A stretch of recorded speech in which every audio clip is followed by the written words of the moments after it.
Good morning.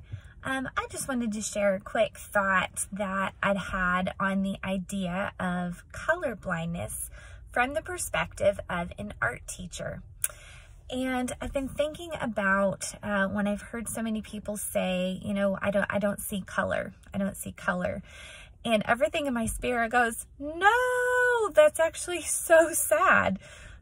If I, as an art teacher, were to teach my students that there's no red, there's no blue, there's no green, they're just all the same. We don't need to think of them as any different than each other. They're all colors. I don't even notice it. And if we didn't notice red, we wouldn't see some of the colors in the sunset. We wouldn't see strawberries. If you don't see blue, you don't see blueberries and the blue of the sky, or the way it changes when a rainstorm is coming. And as we think about the way we see people in the same way, we don't have to not notice the different colors that God's created. He just wants us to value them the same.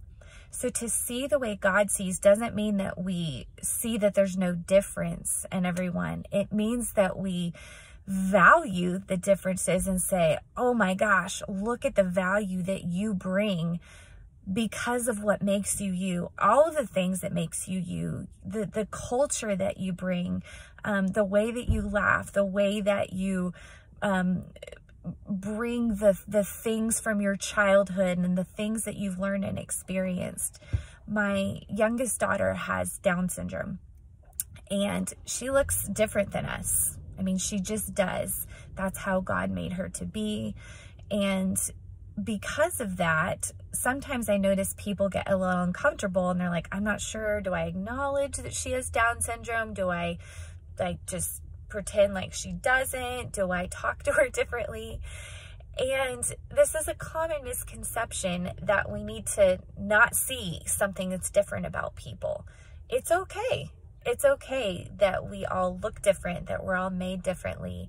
In the case of Essie, she actually has some learning disabilities, and she has some things that make her look different than many other people. But the point is that we learn to value each other and say, I see you. And maybe I even see some things that are different about you than are different about me. But God has made you intricately and beautifully. And I want to learn what makes you tick. And I want to learn why you're so beautiful and what I can learn from you because of what makes you you. So don't be colorblind, but rather learn to value the colors that God's made.